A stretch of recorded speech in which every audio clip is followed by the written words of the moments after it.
Students, welcome to you HBC science classes. आप सभी का HBC साइंस क्लासेस में स्वागत है।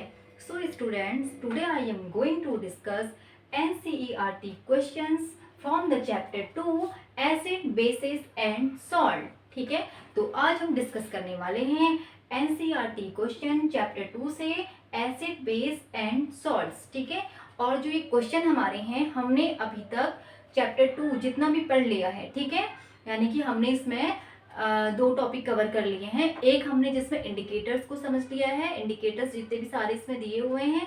इसके अलावा जो दूसरा टॉपिक हमारा था एसिड और उसकी प्रॉपर्टीज। ठीक है, तो इससे जो भी आपकी NCERT बुक में क्वेश्चन है तो सबसे पहले हम उन्हें सॉल्व कर लेते हैं। ठीक है, तो आपका क्वेश्चन फर्स्ट इसमें दिया हुआ है, you have been provided 3 test tube. आपको 3 टेस्ट ट्यूब दी हुई है। One of them contain distilled water. आप इनमें से एक में डिस्टिल्ड वाटर दिया हुआ है एंड द अदर 2 कंटेन्स, और जो 2 बची हैं उसमें एक में आपका है acidic solution and a basic solution. एक में एसिडिक सॉल्यूशन दिया हुआ है, एक में बेसिक सॉल्यूशन रिस्पेक्टिवली।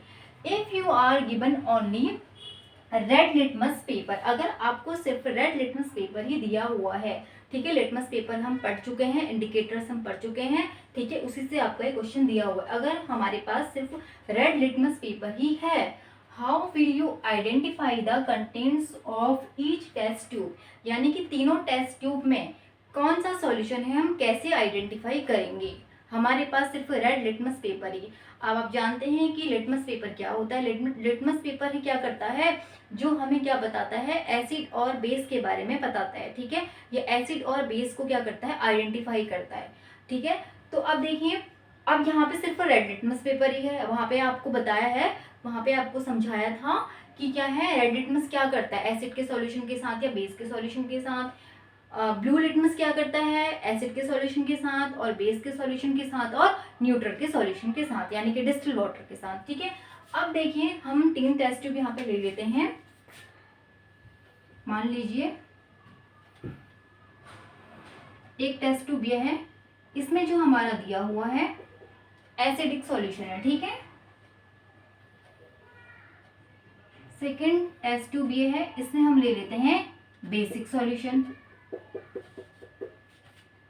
और थर्ड जो हमारे पास टेस्ट ट्यूब है, इसमें हम ले लेंगे डिस्टिल्ड वाटर।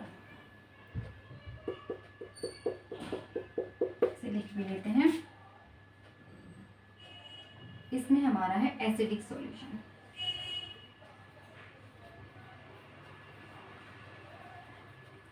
इसमें हमारा दिया हुआ है बेसिक सॉल्यूशन।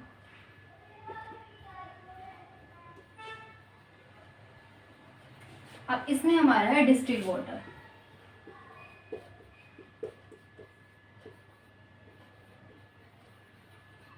अब देखिए, जैसे कि हम जानते हैं रेड लिटमस क्या करता है, ब्लू लिटमस क्या करता है, एसिड में रेड लिटमस क्या करता है या बेस में क्या करता है।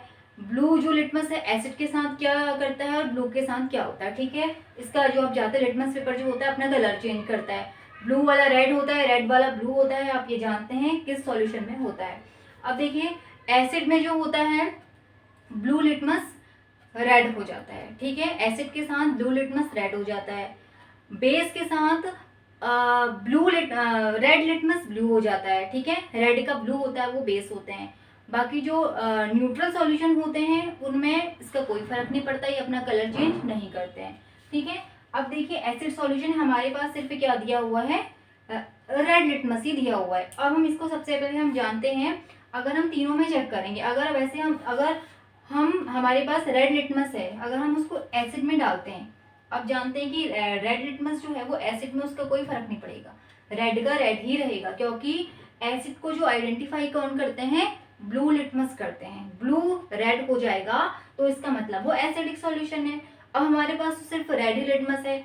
अब हमने इसमें डाला तो इसमें कोई चेंज नहीं आया। ठीक है, सबसे पहले।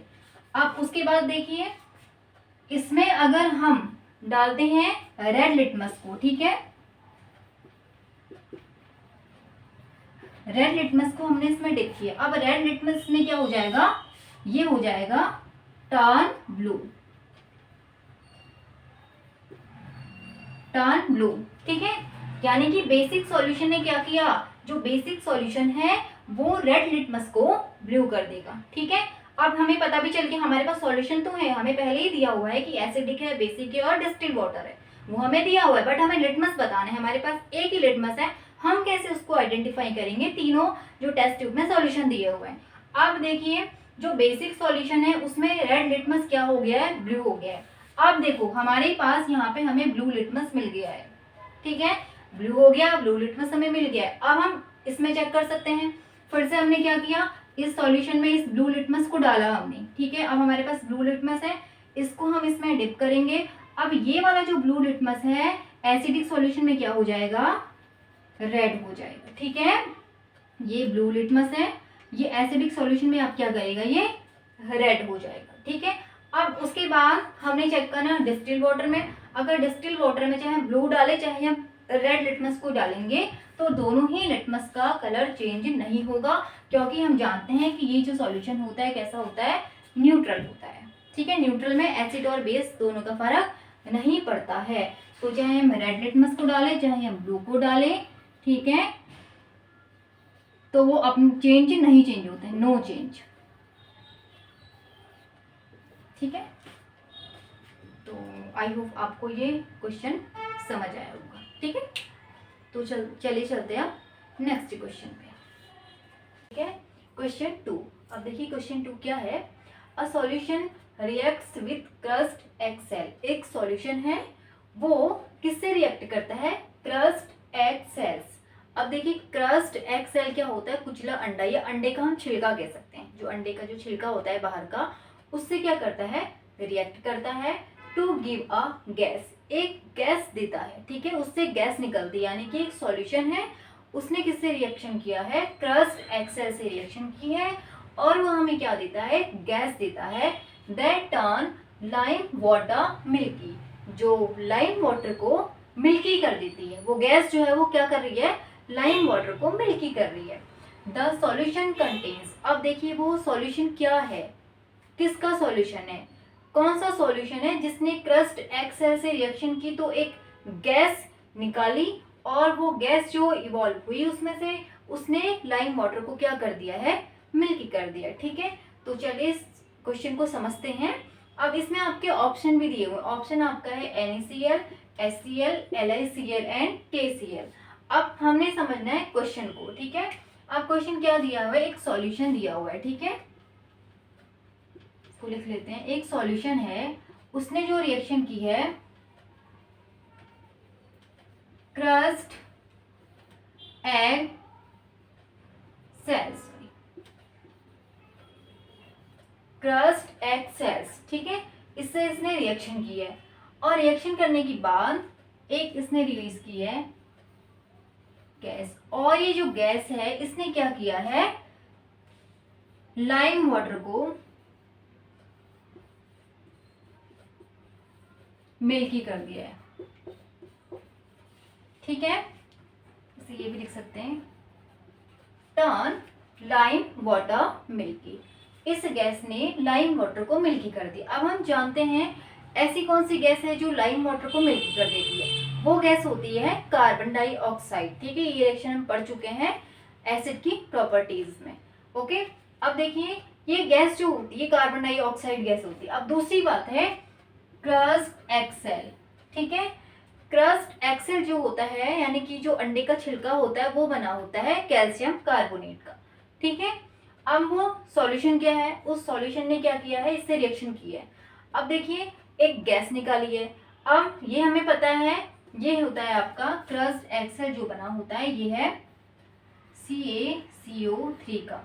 ठीक है, कैल्शियम कार्बोनेट का बना होता है। अब कैल्शियम कार्बोनेट किससे रिएक्शन करेगा? जो गैस निकालेगा जो मिल्की करती है। मिल्की करने वाली गैस जो होती है वो होती है आपकी कार्बन डाइऑक्साइड गैस। ठीक है,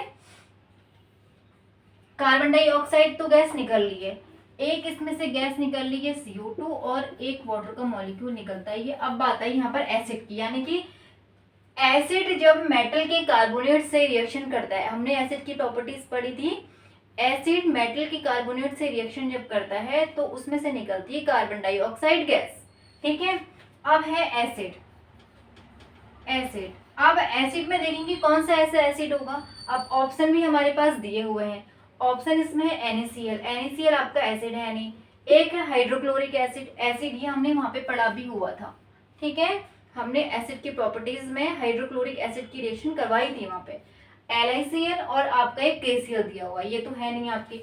अब एसिड में आपका होगा यहाँ पे HCl, यानी कि HCl जब किससे रिएक्शन करेगा, CaCO3 से रिएक्शन करेगा, ठीक है। HCl हाइड्रोक्लोरिक एसिड रिएक्शन जब करता है CaCO3 से, ठीक है, कैल्शियम कार्बोनेट से, तो ये क्या करता है, ये देता है CaCl2, इससे बनता है कैल्शियम क्लोराइड यानी कि CaCl2। इसको बैलेंस करने के लिए हम यहाँ पे 2 लिख सकते हैं, ठीक है। CaCl2। दूसरी हमारी गैस जो निकलती है वो कार्बन डाइऑक्साइड, जैसे कि आपको मैंने बताया अभी, कार्बन डाइऑक्साइड गैस का टेस्ट भी वहां पे आपको बताया हुआ था। कार्बन डाइऑक्साइड क्या करती है, लाइम वाटर को मिल्की कर देती है, ठीक है। अब देखिए इसमें क्या है, CaCO2 और दूसरा हमारा जो निकलता है वो निकलता है वाटर का मॉलिक्यूल, ठीक है। अब इस रिएक्शन में देखिए CO2 हमें मिल गया है, एक गैस निकल रही है। क्वेश्चन में क्या पूछा हुआ है, एक सॉल्यूशन है, सॉल्यूशन का पूछ, कौन सा सॉल्यूशन ऐसा है यानी कि जिसमें से CO2 गैस निकल रही है, तो वो सॉल्यूशन हमारा है HCl, ठीक है। तो आंसर आपका क्या हो जाएगा, आंसर विल बी बी, ठीक है, HCl होगा, ओके। अब देखिए क्यों, क्योंकि जब हमने HCl की रिएक्शन कैल्शियम कार्बोनेट से करा, यानी कि HCl का सॉल्यूशन हमारे पास है, हमने इसकी रिएक्शन कैल्शियम कार्बोनेट से कराई, तो हमें मिला CaCl2 और जो गैस निकली है वो कार्बन डाइऑक्साइड गैस निकली है। और कार्बन डाइऑक्साइड गैस ही क्या करती है, लाइम वाटर को मिल्की कर देती है, ठीक है। तो चलिए अब समझते हैं नेक्स्ट क्वेश्चन। आई होप आपको ये समझ में आ गया होगा। क्वेश्चन 3, ठीक है। अब देखिए क्वेश्चन 3 क्या है, Why should curd and sour substances not be kept in brass and copper vessels?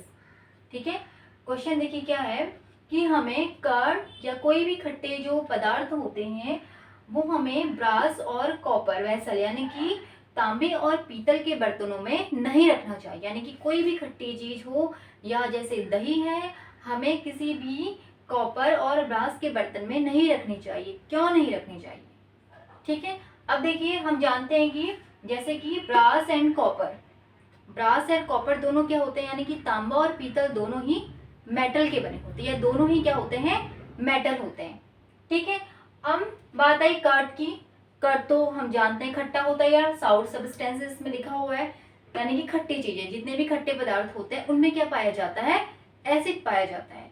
अब हमने वहां पे पढ़ा था कि एसिड किससे रिएक्शन करता है, मेटल से रिएक्शन करता है, ठीक है। एसिड क्या करता है, मेटल से रिएक्शन करता है, मेटल से रिएक्ट करके ये हमें देता है सॉल्ट प्लस हाइड्रोजन गैस, ठीक है। यानी कि मीन्स क्या है कि एसिड मेटल से रिएक्ट कर रहा है, मेटल से रिएक्ट करेगा तो क्या है, अब देखिए मेटल से रिएक्शन ही कर रहा है, इसका मतलब क्या है, एसिड क्या है, देखो एसिड ने मेटल से रिएक्ट की, सॉल्ट एंड हाइड्रोजन गैस दी, यानी कि मीन्स हम समझ सकते हैं कि इसका कि एसिड मेटल से रिएक्ट कर जाता है, ठीक है। इस क्वेश्चन में हम क्या समझेंगे कि एसिड जो है वो मेटल से क्या कर रहा है, रिएक्शन कर रहा है। अब यहाँ पे दही की बात है, कर्ड है या बाकी जितने भी सॉर सब्सटेंसेस होते हैं उनमें होता है एसिड, और ब्रास एंड कॉपर यानी कि तांबा और पीतल दोनों ही होते हैं मेटल। अब ये साउर सब्सटेंसेस खट्टी चीजें या एसिड जो होता है मेटल से रिएक्ट करता है। अब आंसर देखिए क्या हुआ इसका, curd and other sour substances contain acids, यानी कि जितने भी खट्टी चीजें होती हैं उनमें क्या पाया जाता है, एसिड पाया जाता है, which can react with the metal, जो मेटल से रिएक्ट कर सकता है या देखिए रिएक्शन में हम देख सकते हैं, यहाँ हमने इसे पढ़ा है जहाँ पे हमने क्या है समझी थी, एसिड की प्रॉपर्टी समझी थी, वहां पे हमने एसिड और मेटल की रिएक्शन को समझा हुआ है, ठीक है। अब ये रिएक्ट कर सकता है मेटल से, और ब्रास एंड कॉपर वेसल, यानी कि कॉपर, और जब हम इसको कहाँ पे रखते हैं खट्टी चीजों को, कॉपर और ब्रास के वेसल में रखते हैं। अब ये क्या बनाता है, जब हम इन्हें ब्रास और कॉपर के वेसल में रखते हैं, साउर चीजों को, खट्टी चीजों को, फॉर्म टॉक्सिक और पॉइजनियस सब्सटेंसेस, यानी कि उसको क्या बना देता है, ये टॉक्सिक बना देता है। उस खाने को या खट्टी चीज को क्या कर देता है, ये टॉक्सिक कर देता है। Metal compounds which can cause food poisoning, जिससे क्या है, जिसके कारण क्या होती है, food poisoning and damage our health, हमारी हेल्थ क्या हो सकती है, डैमेज हो सकती है। इसीलिए हमें जितनी भी खट्टी चीजें होती हैं उनको ब्रास और कॉपर के वेसल में नहीं रखना चाहिए, क्योंकि जो खट्टी चीजें होती हैं उनमें एसिड होता है। ये ब्रास और कॉपर के या मेटल की जो चीजें हम इनमें रखते हैं, या जितनी भी खट्टी चीजें होती हैं उनको मेटल के बर्तनों में हम रखते हैं, वो क्या करते हैं, उससे रिएक्शन करके उस फूड को या उस खट्टी चीज को क्या कर देते हैं, पॉइजनियस करते हैं, ठीक है, टॉक्सिक बना देते हैं, जो हमारी हेल्थ के लिए क्या हो सकती है, हेल्थ को क्या कर सकती है, जो हमारी डैमेज कर सकती है, हेल्थ के लिए हार्मफुल हो सकती है, ठीक है। तो चलिए समझते हैं next question. Question 4, which gas is usually liberated when an acid reacts with a metal. अब देखिए कौन सी गैस लाइब्रेट होती, कौन सी गैस निकलती है जब एसिड मेटल से रिएक्ट करते हैं। Illustrate with the help of example, an example, एक एग्जाम्पल भी देना है इसका। How will you test the presence of this gas, और तुम इस गैस की प्रेजेंस के बारे में कैसे बताओगे, अब क्या टेस्ट, कौन सा टेस्ट करोगे जिससे पता चलेगी ये गैस, ये वाली जो गैस निकल रही है, ठीक है। अब देखिए चलिए इसे समझते हैं क्या है। ये मैंने एसिड की प्रॉपर्टीज है, पहली प्रॉपर्टीज आपको यही बताई थी, कौन सी गैस निकलती है जब मेटल और एसिड रिएक्ट करते हैं। देखिए इसका आंसर है विच gas is usually Lybrate when an acid react with a metal. जब एसिड मेटल से रिएक्ट करते हैं तो उसमें से जो गैस निकलती है वो क्या निकलती है, हाइड्रोजन गैस निकलती है, ठीक है। एसिड प्लस मेटल, एक हमारा निकलता है इसमें salt plus hydrogen gas, gas जो निकल रही है वो है हाइड्रोजन गैस लाइब्रेट होती है, ओके। अब इसमें एक एग्जांपल देना है। एग्जांपल में देखिए हम एसिड ले लेते हैं H2SO4 प्लस मेटल ले लेते हैं जिंक। अब एक तो इसमें बन जाएगा मेटल का salt ZnSO4 zinc sulphate, plus Lybrate होगी इसमें से हाइड्रोजन गैस, ओके, बस यही है। अब इसका टेस्ट आपने बताना है, how will you test the presence of this gas. अब ये टेस्ट मैंने आपको बताया था, इस टेस्ट के लिए क्या करते हैं, गैस के बारे में कि ये गैस कौन सी है। अब इस गैस के लिए, इस गैस के पास हम क्या लेकर जाते हैं, बर्निंग मैचस्टिक या बर्निंग कैंडल। तो ये गैस कैसे बर्न होती है, पॉप साउंड के साथ, और क्या बनाती है, मेकिंग लिटिल एक्सप्लोशन, ठीक है, यानी कि एक्सप्लोशन के साथ, एक पॉप साउंड के साथ ये गैस बर्न होती है, ओके।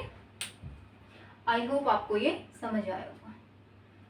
अब चलिए समझते हैं नेक्स्ट क्वेश्चन, क्वेश्चन 5, ठीक है। अब देखिए क्वेश्चन 5 क्या है, a metal compound A react with dilute hydrochloric acid. एक मेटल का कंपाउंड है, वो हाइड्रोक्लोरिक, डाइल्यूट हाइड्रोक्लोरिक एसिड से क्या करता है, रिएक्ट करता है, और क्या प्रोड्यूस करता है, एफरसेंस, ठीक है, एक मतलब एक आवाज कह सकते हैं, बुदबुदाहट की आवाज या फिज साउंड, ठीक है, एफरसेंस प्रोड्यूस करता है।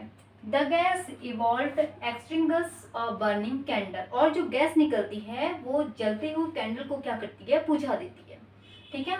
इसमें से यानी कि जो रिएक्शन होती है किसकी, हाइड्रोक्लोरिक एसिड की, और एक कंपाउंड है ए, वो रिएक्शन करते हैं तो एक एफरसेंस होती है उसमें से, और वो गैस क्या करती है, बर्निंग कैंडल को बुझा देती है, जलती हुई कैंडल को बुझा देती है, ठीक है। अब इसमें क्या करना है, right a balance chemical equation, इसके लिए केमिकल इक्वेशन लिखनी है for the reaction. If one of the compounds formed is calcium chloride. अब उसमें ये भी बता दिया उसमें से एक कंपाउंड क्या बन रहा है, कैल्शियम क्लोराइड भी बन रहा है, ठीक है। अब देखिए समझते हैं क्वेश्चन क्या कह रहा है। मेटल कंपाउंड ए, एक मेटल का कंपाउंड ए है, ठीक है, ए मेटल का कंपाउंड है, हम सीधे मेटल कंपाउंड भी लिख सकते हैं, मेटल के कंपाउंड का नेम यहाँ पे ए दिया हुआ है तो हम ए लिख लेते हैं, ठीक है। ए एक मेटल का कंपाउंड दिया हुआ है, उसकी जो रिएक्शन होती है वो होती है डाइल्यूट हाइड्रोक्लोरिक एसिड से, ठीक है। डाइल्यूट HCl रिएक्शन करता है, या हम HCl भी लिख सकते हैं डायरेक्ट उसमें रिएक्शन में। अब एफरसेंस तो इसमें से प्रोड्यूस होता है, उसको लिखने की जरूरत नहीं है। ठीक है, आवाज आती है, समझना है हमने कि आवाज के साथ एक एफ्लोरेसेंस के साथ वो गैस निकल रही है। वो गैस क्या करती है, बर्निंग कैंडल को बुझा देती है। अब हम जानते हैं कि बर्निंग कैंडल को जो गैस बुझाती है या एक्सटिंग्विश में जो हेल्प करती है वो होती है कार्बन डाइऑक्साइड गैस। ठीक है, अब ये तो हमने क्वेश्चन से समझ लिया कि जो गैस उसमें से निकल रही है वो गैस निकल रही है CO2 गैस। ठीक है, अब यहाँ पे देखिए हम CO2 गैस को रिलीज कर देते हैं, इसमें से निकल रही है CO2 गैस। अब इसका जो एक कंपाउंड है, हम रिएक्शन इक्वेशन में हमें दिखाना है, ठीक है, इस रिएक्शन को अगर उसमें से एक कंपाउंड हमें मिल रहा है CaCl2 यानी कि कैल्शियम क्लोराइड, गैस निकल रही कार्बन डाइऑक्साइड। ठीक है, इतना हमें समझ में आया। अब मेटल का कंपाउंड क्या है, वो मेटल का कंपाउंड क्या बनेगा, देखिए अब हाइड्रोक्लोरिक एसिड जब किससे रिएक्शन करता है, एसिड की प्रॉपर्टीज में हमने पढ़ा है जहाँ पे मेटल के कार्बोनेट या फिर मेटल के हाइड्रोजन कार्बोनेट दोनों ही एसिड से रिएक्शन करते हैं तो उसमें से जो गैस निकलती है वो निकलती है कार्बन डाइऑक्साइड गैस। ठीक है, अब तो यहाँ पे हम लिख लेते हैं मेटल के कार्बोनेट लिख लेते हैं। अब मेटल तो यहाँ पे हमारा जो बन रहा है, यहाँ पे कंपाउंड जो हमारा बन रहा है वो बन रहा है कैल्शियम क्लोराइड, तो मेटल का कंपाउंड कैल्शियम वाला ही होगा। कैल्शियम को मान के हम मेटल का कंपाउंड ले लेते हैं या मेटल के कार्बोनेट ले लेते हैं। अब देखिए मेटल का कार्बोनेट हमारा हो जाएगा CaCO3, मेटल की कार्बोनेट, क्योंकि मैंने आपसे क्या कहा, मेटल का कार्बोनेट यानी कि एसिड जब मेटल की कार्बोनेट से रिएक्शन करते हैं तो उसमें से कार्बन डाइऑक्साइड गैस निकलती है। ये आपको मैंने वहां भी समझाया था जहां पे मैंने क्रस्ट एक्सेल वाला क्वेश्चन कराया था। ठीक है, तो उसमें भी ये आपकी रिएक्शन हुई है, वहां पे CaCO3 प्लस रिएक्शन करता है HCl से। ठीक है, तो उसमें हमारा निकलता है CaCl2 प्लस CO2 गैस। अब इसको बैलेंस करेंगे तो हम ये हमारा है HCl CaCO3। ठीक है, अब CaCl2, अब क्लोरीन यहाँ पे 2 हमारे निकल रहे हैं तो इसको हम 2 कर देते हैं। ठीक है, अब 2 आपके क्लोरीन हो गए। अब इसके अलावा जो हमारा एक इसमें निकलता है वाटर का मॉलिक्यूल भी निकलता है। ठीक है, तो ये हमारा बैलेंस हो जाएगा CaCl2, क्योंकि कैल्शियम हमारा 1 है, 1 Cl2 है, Cl2 हो गया। ठीक है, बाकी CO2 ये है। अब 2H यहाँ है, एक O यहाँ से इसके पास जाएगा तो हमारा ये बन जाएगा H2।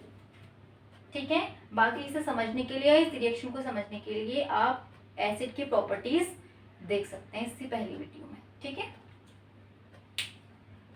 तो ठीक है, तो हमारी क्या है, इस क्वेश्चन को समझते हैं। तो इसमें गैस पूछी है, तो गैस हमारी है कार्बन डाइऑक्साइड गैस। ठीक है, जो क्या करती है, एक्सटिंग्विश अ बर्निंग कैंडल यानी कि जलती हुई कैंडल को क्या करती है, बुझा देती है। ठीक है, और इसी गैस, ये जो गैस जब निकलती है, ठीक है, या लाइवेट होती है, वॉल्व होती है, तो क्या होता है इसमें एफरेसेंस। ठीक है, यानी कि एक बुदबुदाहट के साथ ही गैस निकलती है कार्बन डाइऑक्साइड गैस। बाकी इस क्वेश्चन में हमारा जो पूछा है, कंपाउंड जो फॉर्म होता है कैल्शियम क्लोराइड हमारा मिल रहा है। अब उस कैल्शियम क्लोराइड के हिसाब से ये पूछा है कि वो कंपाउंड ए कौन सा है, तो ए कंपाउंड हमारा है कैल्शियम कार्बोनेट। कैल्शियम कार्बोनेट क्यों है, क्योंकि जब एसिड कैल्शियम कार्बोनेट यानी कि मेटल के कार्बोनेट के साथ रिएक्शन करता है तो उसमें से जो गैस निकलती है वो कार्बन डाइऑक्साइड गैस निकलती है। ठीक है, तो आई होप आपको ये क्वेश्चन समझ में आया होगा। आज के लिए इतना ही, मिलते हैं नेक्स्ट वीडियो में।